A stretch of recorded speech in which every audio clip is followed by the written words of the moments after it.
Olá!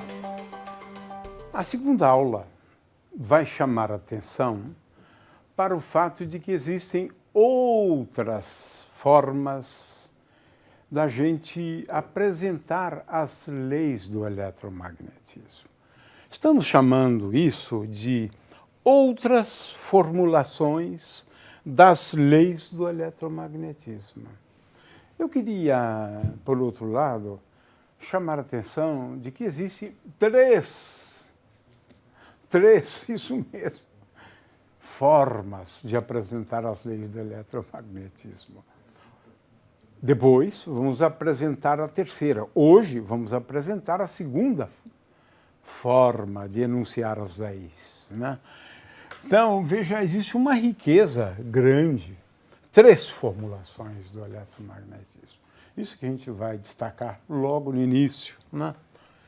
Vamos recapitular o conceito de integrais de linha, de grandezas vetoriais, integrais de superfície e fluxo de grandezas vetoriais, né? Esse é um dos objetivos da aula, recapitulação apenas, né?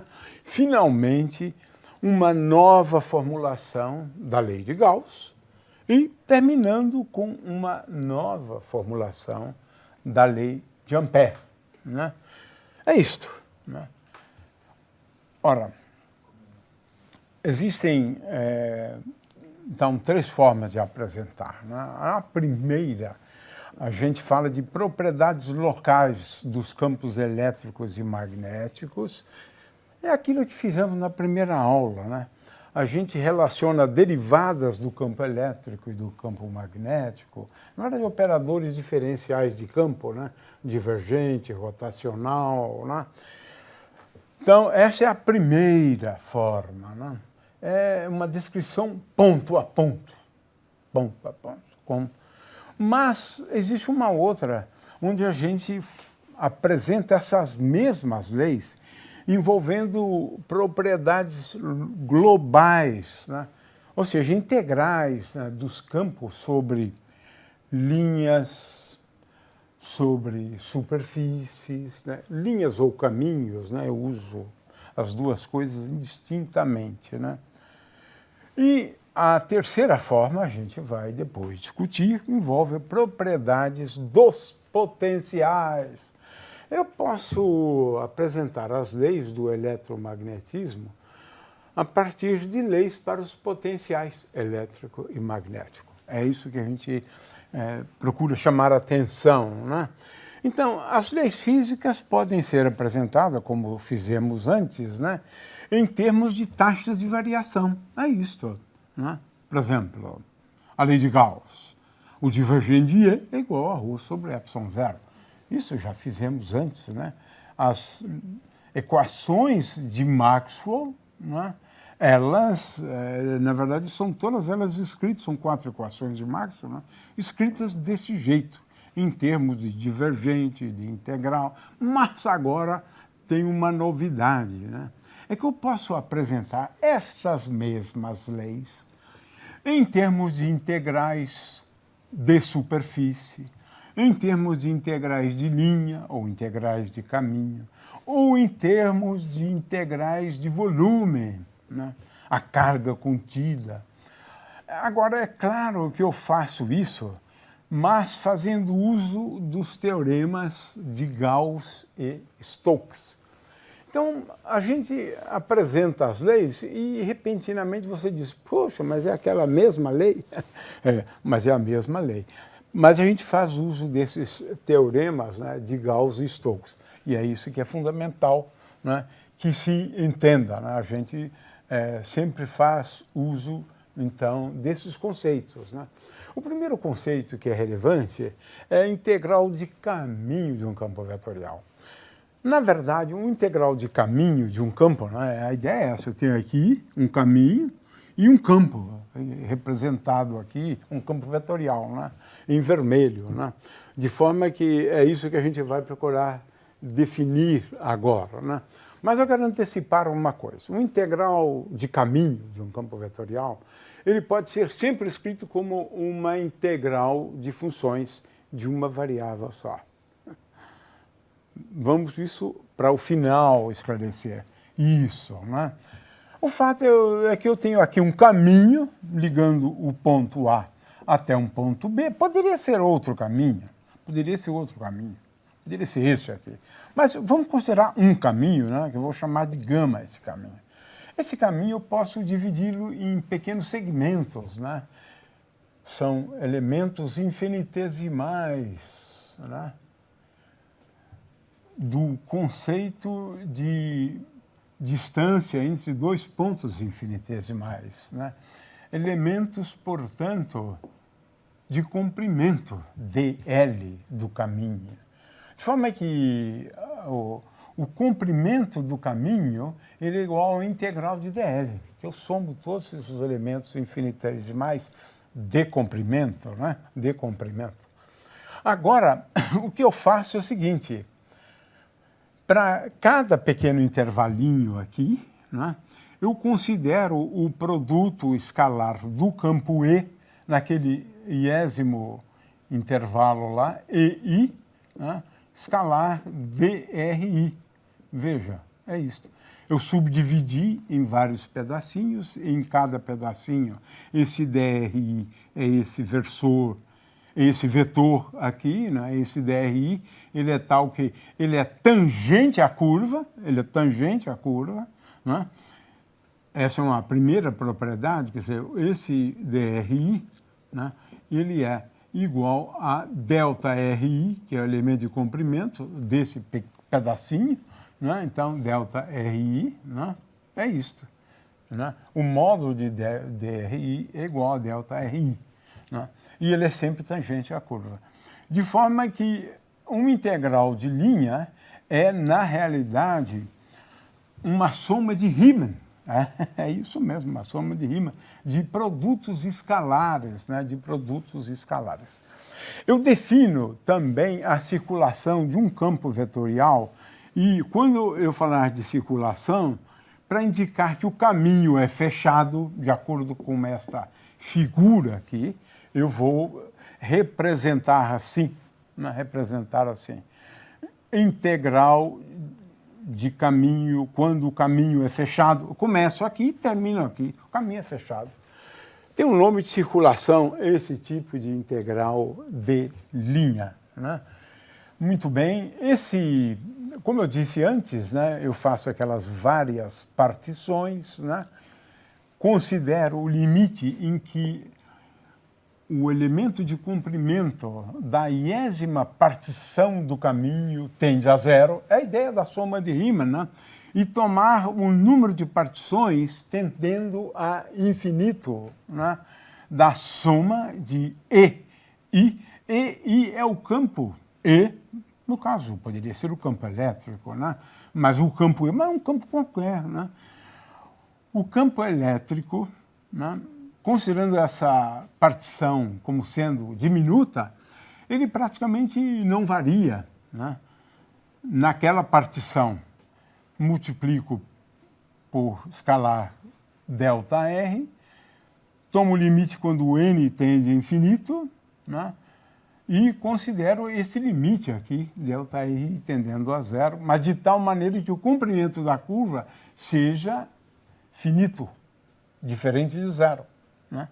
E isto aqui é o que define, essa soma de Riemann é o que define a integral de caminho ao longo do caminho gama, quando consideramos, digamos, o ponto inicial, o ponto A, até o ponto B, que é aquele ponto ali, né? Ao longo da curva. É claro que o que vai caracterizar a curva é a dependência da posição de um ponto sobre a curva. Vamos, então, chamar atenção para isto. Circulação, quando a curva é fechada, né? Em cada partição, o vetor é o vetor RI, né? Ele não varia de uma partição para outra. Esse DL é um vetor, ele é um vetor tal que o módulo de dl é igual ao elemento de comprimento da curva, né? E ele, como indica aqui, ele é sempre tangente à curva. Sempre tangente à curva. Aqui está, essas propriedades aqui. dl igual a t. T é um versor. É um versor, né? Tangente à curva. Tangente à curva. Vezes dl. O módulo de dr, então, é igual a dl, né? Muito bem. Agora, vou explicar como é que se pode calcular isso, né? Não é difícil, não é difícil. Em primeiro lugar, uma curva, ela é sempre caracterizada ou pode ser descrita por meio de equações paramétricas. Se escreve x como função de um parâmetro lambda, um parâmetro. Y como função do mesmo parâmetro e z como função deste mesmo parâmetro, né? E são as equações paramétricas. Lambda A é o valor de lambda associado ao ponto A. xa é igual a x de lambda A e assim por diante. Lambda B corresponde ao ponto B, é o lambda, o parâmetro descrevendo a curva, no ponto B. Definimos isso. Ora, em sendo assim, R é igual, veja só, R é igual a x de lambda vezes I mais y de lambda vezes J, aqui na verdade é vezes J, vezes K. Vezes K. É isso. Como está aqui? Então, a derivada de R é d lambda vezes dx, d lambda I, etc. Olha só. Então, essa integral de caminho pode ser sempre escrita como uma integral sobre o parâmetro. Esse parâmetro é aquele que eu mencionei antes, envolvendo as equações paramétricas da curva. Variando esse parâmetro de lambda A até lambda B, você descreve a curva como um todo. Né? Então, se eu conhecer essa dependência, eu sei quem é dr, então veja só, essa integral de caminho, ela pode ser escrita como integral de lambda A até lambda B, né? De bx de lambda, que é o bx, né? Que eu obtenho quando eu substituir x de lambda, y de lambda e z de lambda em B. Então, é bx de lambda, dx de lambda, mais by de lambda, dy de lambda, mais bz de lambda, dz de lambda, integral de lambda A até lambda B. É isso. Formalmente, é assim que se faz. Toda integral de linha, o que eu preciso é encontrar as equações paramétricas da curva. Como escrever, né, a curva em função de um parâmetro só. Isso é sempre possível. Um parâmetro lambda. São as equações paramétricas. Então, é assim que a gente calcula. Muito bem, vamos agora então recapitular integrais de superfície e fluxo de um vetor através de uma superfície, ou através dela. Em primeiro lugar, eu quero dizer o seguinte. Todas as integrais de superfície são integrais envolvendo duas variáveis, que nós vamos chamar de Q2 e Q3, né? Integrais, né, sobre duas variáveis, todas as integrais de superfície. Quando eu emprego essas variáveis Q2 e Q3, o elemento de superfície, eu dei uma aula antes em cálculo 3, onde eu chamei atenção para isso. O elemento de superfície é um parâmetro, né, de escala H2 vezes H3, dQ2, dQ3. Então, se você usar essas variáveis Q2 e Q3, a integral é sobre as variáveis Q2 e Q3, mantendo uma variável Q1 fixa. Vamos explicar isso agora um pouquinho melhor, né? Ou seja, uma superfície vai ser caracterizada pela condição Q1, uma função x de x, y, z igual a constante. Primeiro, eu descrevo a superfície. O lugar geométrico dos pontos, né, obedecendo a essa condição, é uma superfície. Uma superfície. Aqui está. Né? Recapitulando, é claro, isso é uma superfície. Agora, eu preciso ser esperto, porque senão não vai ser útil em nada.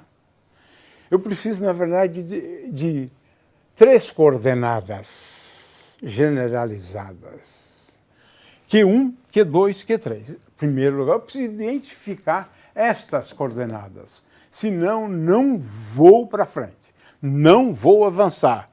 De forma que, se eu escolho Q1 como sendo uma constante sobre essa superfície, você agora vai somar sobre Q2 e Q3. Então, integrais de superfície sempre são integrais envolvendo integrais de 2 coordenadas generalizadas. É muito fácil entender isso no caso de uma superfície esférica. A coordenada Q1 é a coordenada R, R igual a constante da superfície. Não é? Eu descrevo a superfície como sendo R. R igual a raiz quadrada de x2 mais y2 mais z2. Não é? Agora, eu uso outras 2 coordenadas, que é θ e φ. Θ e φ. Então, quando integrar sobre a superfície esférica, eu vou integrar sobre θ e φ. E o elemento de superfície é R2 seno θ dθ dφ. Então, veja, a integral de superfície é relativamente simples se você conseguir identificar Q1, a superfície, e as outras 2 coordenadas, né, que são independentes dessa. E você vai ter que fazer, então, uma integral de superfície. Né? Pode ser uma superfície simples, como, por exemplo, uma superfície plana. O próximo passo é identificar, né, a normal à superfície. Isso também é importante. Normal à superfície Q1. Se for um plano, por exemplo, é fácil, né, calcular a normal ou uma superfície plana. Mas, em geral, dá trabalho. E essa normal depende de ponto a ponto. Depende de ponto a ponto. Então, esse é o segundo aspecto. Você precisa conhecer a superfície, determinar a normal ou as normais, porque em cada ponto a normal pode ser diferente. Às vezes não é, mas em geral é. Né? Em geral é diferente, de ponto a ponto.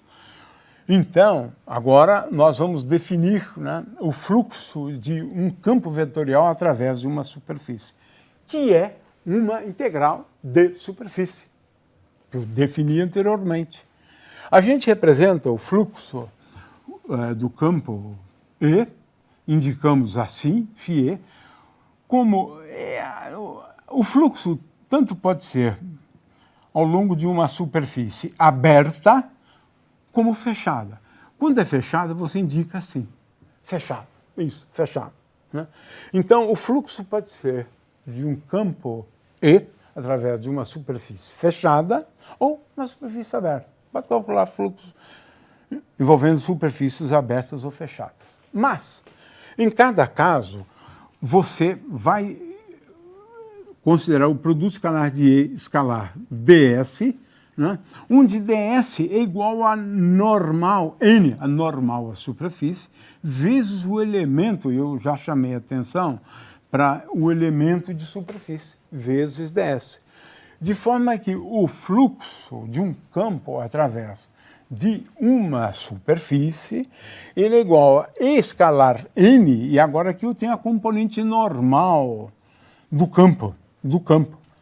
Né? Veja que agora eu considero uma integral de superfície de E escalar dn. Então, o fluxo, no fundo, é uma integral de superfície, onde agora o que aparece aqui no integrando é E escalar n.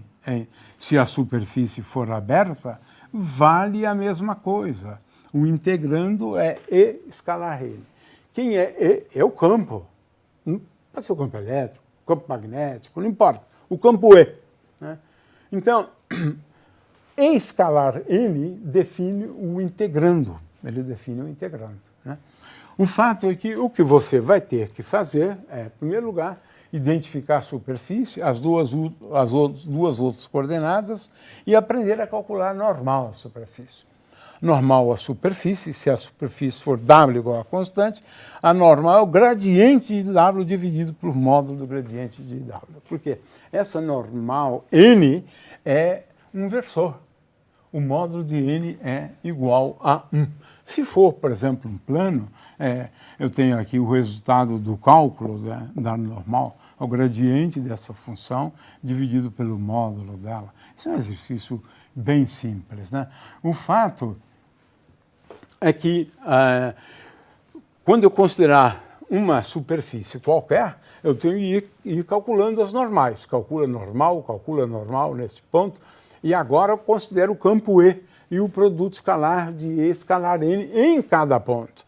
E agora eu procedo a uma soma de Riemann. Eu considero pequenos elementos aqui de superfície e efetuo a soma, né? Essa soma aqui é a soma de Riemann. Se a superfície for plana, essa normal ela é constante, perpendicular em cada ponto. Eu vou ter que aprender, então, a tomar o produto escalar do campo E, escalar N em cada ponto e fazer, então, a soma, dividindo em pequenos elementos de superfície, como eu fiz aqui, né? É esse que é o aspecto que a gente está chamando a atenção. Muito bem, então vamos agora à nova formulação, né?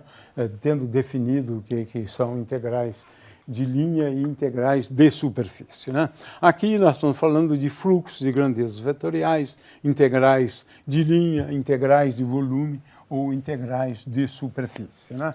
Então, temos várias formas de determinar campos elétricos, né? A gente vai ver que resolvendo a equação de Poisson, efetuando integrais e somas, ou usando, por exemplo, o teorema de Gauss, né? A primeira lei, a lei de Gauss, a gente já comentou esta lei, ela se escreve sob essa forma aqui. Uma densidade de cargas, ela dá origem, né? Essa densidade de cargas dá origem a um campo elétrico, e a lei estipula que o divergente, a taxa de variação do campo elétrico, é igual à densidade de cargas dividido por ε0. Muito bem, aqui estou escrevendo de novo. É curioso porque, se for no caso da eletrostática, eu posso escrever o E, a gente vai ver depois, com menos o gradiente de V. Mas isso não é o que interessa no momento. Então, vamos lá. Eu considero essa lei e agora eu considero uma integral de volume. Integro sobre todo o volume, pode integrar sobre todo o volume, né? Desse lado e do outro lado. Então, aqui eu tenho uma integral do divergente de E aqui do outro lado eu tenho a integral de ρ dr. Mas olha só que coisa curiosa, a integral do lado direito de ρ é a carga elétrica. Portanto, o primeiro resultado é que a integral do divergente de E, né, sobre um volume é igual a Q sobre ε0. Esse volume pode ser um volume qualquer. Pode ser um volume qualquer. Então, do lado esquerdo, pode ser um volume qualquer. Q é a carga no interior do volume. Q é a carga sempre no interior do volume. Por exemplo, nesse caso, a carga no interior do volume é nula. Nesse caso aqui, não. A carga no interior do volume não é nula, né? Muito bem, então esse é o primeiro resultado. Agora, faço uso do teorema de Gauss, que vale para qualquer campo.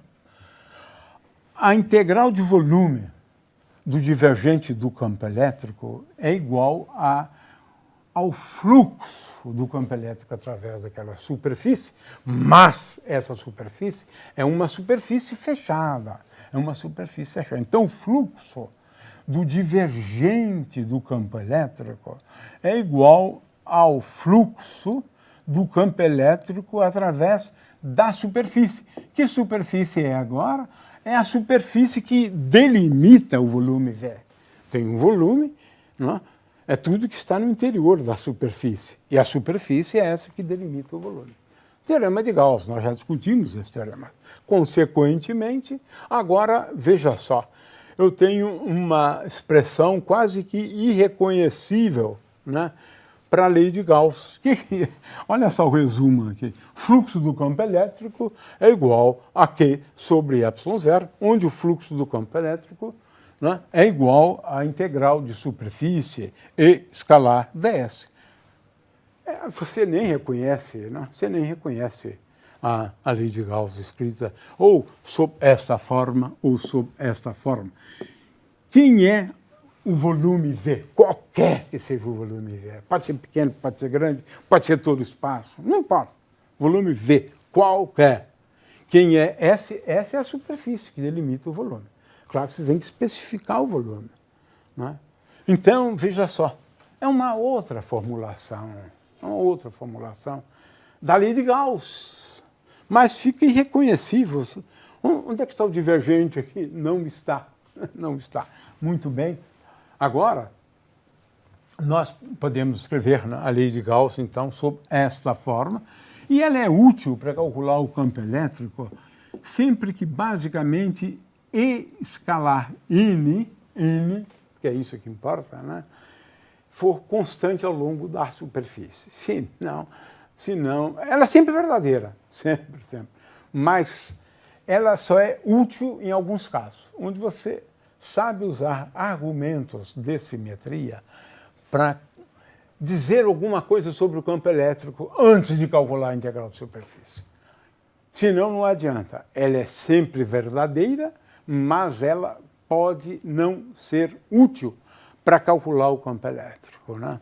Então, a gente tem que lançar mão de argumentos de simetria para dizer alguma coisa sobre o campo elétrico. Se eu não souber isso, tchau. Fica uma identidade lá, mas não útil para calcular o campo elétrico. Finalmente, vamos a uma nova formulação da lei de Ampère, né? A lei de Ampère é rotacional do campo B, igual a μ0 vezes J, né? Aqui eu estou especificando, inclusive, o rotacional, que envolve, é mais complicado, mas envolve taxas de variação, derivadas parciais, né? Olha só, taxa de variação, é sempre assim. Muito bem, agora eu tenho aqui, né, o rotacional de B igual a μ0 vezes J, mas eu estou retomando o assunto de integrais de linha, né, e de circulação de um vetor, né? Então, um vetor, que no caso que me interessa é o campo B, né? Eu já defini a circulação do campo magnético através de uma curva fechada, aqui é sempre fechada, a circulação. Eu já defini anteriormente, não é, a circulação do campo B através de uma curva, não é? É sempre bom chamar a atenção para a direção também. E quero lembrar, né, a definição de fluxo de um campo J através de uma superfície. Essa superfície aqui. Fluxo de J através dessa superfície de área A. Agora estou chamando de área A. Que é J escalar ds, né? Então é a componente normal de J. É uma integral de superfície típica, né? Muito bem.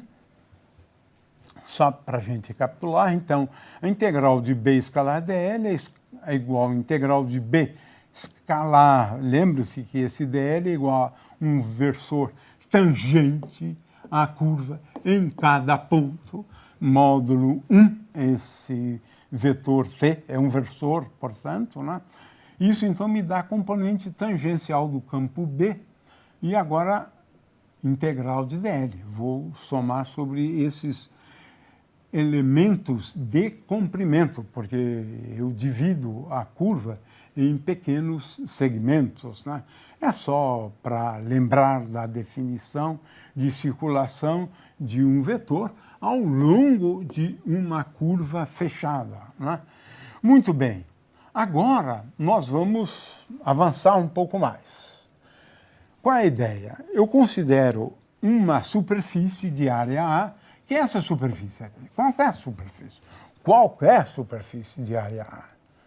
e considero o fluxo desse vetor, porque rotacional de B é uma grandeza vetorial.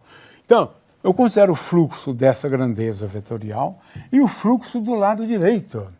Olha só, aqui está.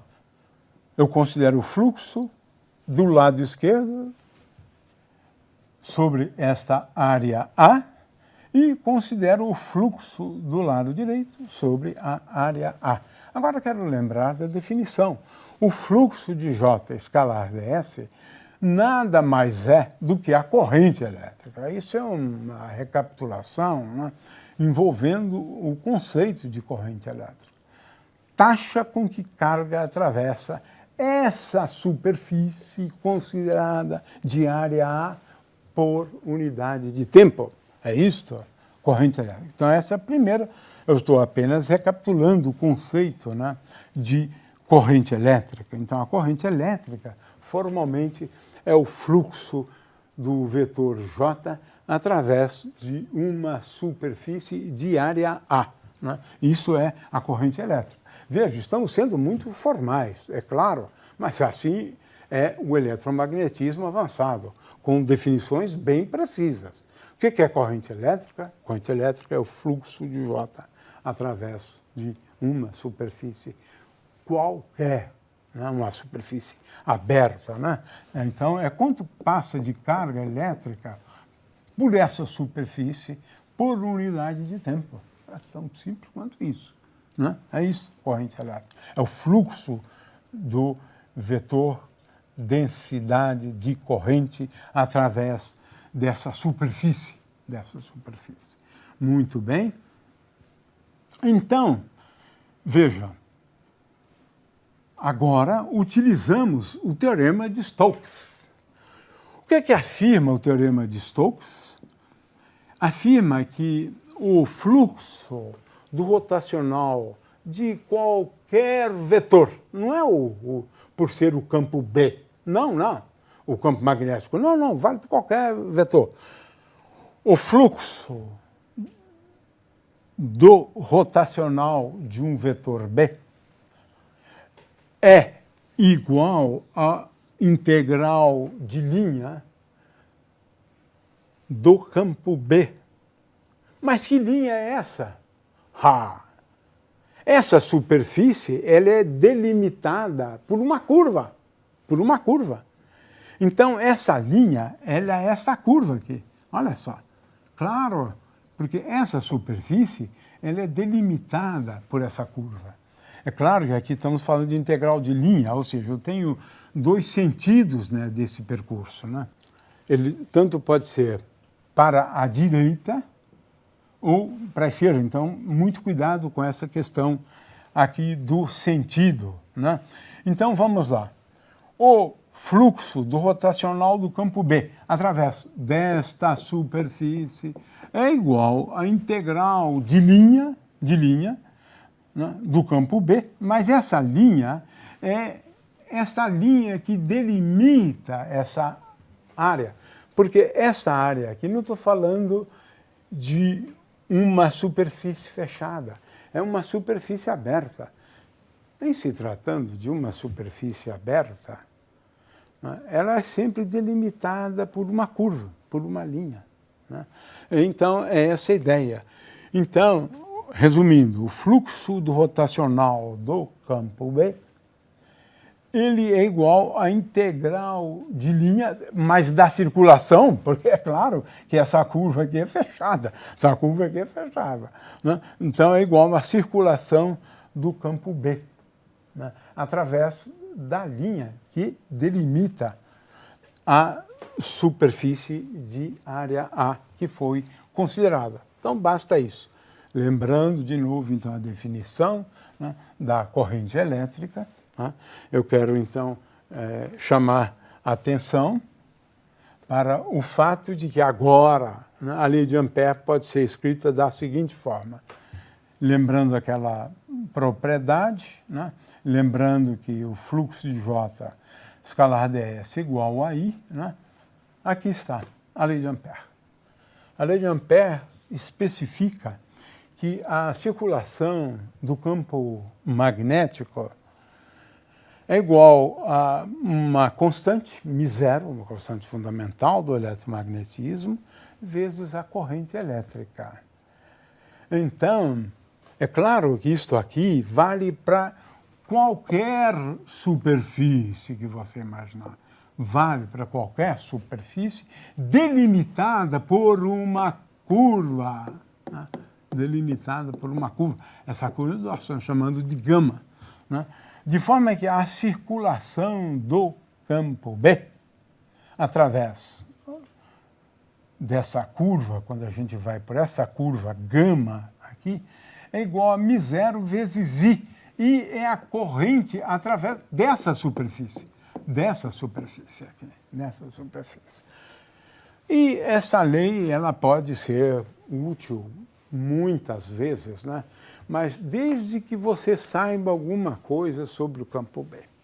Se você não souber alguma coisa sobre o campo B, por exemplo, o campo B paralelo a T, ou normal a T. Então você precisa, por argumentos de simetria, você precisa tentar inferir alguma coisa sobre o campo B. Aí, esta lei de Ampère, escrita sob essa forma, vai lhe permitir calcular o campo B.